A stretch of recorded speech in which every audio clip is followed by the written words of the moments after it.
কারা ৭১-এর বিরোধিতা করেছিল এবং আজ কারা অস্থিতিশীল অবস্থা তৈরির প্রচেষ্টা চালাচ্ছে তা সবাই জানে, এমন মন্তব্য করেছেন বিএনপি মহাসচিব মির্জা ফখরুল ইসলাম আলমগীর। পালিয়ে যাওয়া ফ্যাসিস্টরা পরাজয় মেনে নিতে না পেরে দেশকে বিপদে ফেলার চেষ্টা করছে বলেও মন্তব্য করেছেন বিএনপি নেতারা। শহীদ বুদ্ধিজীবী দিবস উপলক্ষে রাজধানীর ইঞ্জিনিয়ার্স ইনস্টিটিউশনে আলোচনা সভার আয়োজন করে বিএনপি। এ সময় অনুষ্ঠানে উপস্থিত হন দলটির সিনিয়র নেতৃবৃন্দ।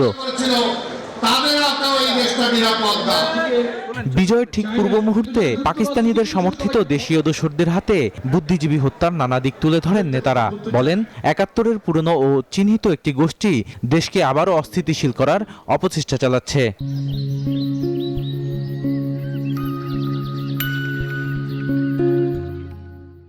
কিন্তু যারা স্বাধীনতার মুক্তিযুদ্ধের একক দাবিদার হিসেবে, চেতনার দাবিদার হিসেবে রাজনৈতিক চেতনার ব্যবসা করেছে, তারা দীর্ঘ ১.৫ শতক ধরে এবং তার আগেও বাংলাদেশে সিস্টেমেটিক বুদ্ধিভিত্তিক কিলিংটা পরিচালনা করেছে।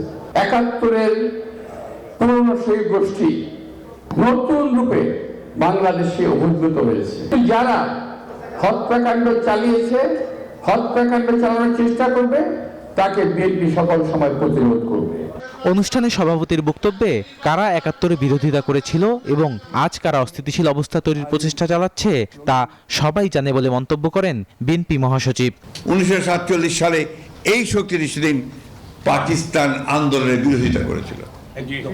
ওই শক্তি ১৯৭১ সালে বাংলাদেশের স্বাধীনতার বিরুদ্ধে করেছে। আজকে আবার শক্তি ভোল পাল্টে, চেহারা পাল্টে তারা কিন্তু এমন ভাব দেখাচ্ছে যে তারাই নতুন বাংলাদেশ করতে পারবে। এর আগে রাজধানীতে মুক্তিযোদ্ধা দল আয়োজিত আরেক অনুষ্ঠানে ধর্মের নামে একটি শক্তি বিভ্রান্তি সৃষ্টি করছে বলেও অভিযোগ করেন মির্জা ফখরুল। পরাজিত ফ্যাসিস্ট শক্তি আজকে চেষ্টা করছে এই দেশে নির্বাচনকে বানচাল করবার। আরেকটি শক্তি তারা চেষ্টা করছে ধর্মকে ব্যবহার করে এই দেশে আবার মানুষের মধ্যে বিভাজন সৃষ্টি করবার।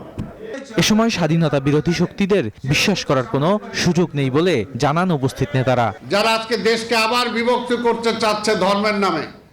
বদরুল আলম শাওন, নিউজ 24, ঢাকা।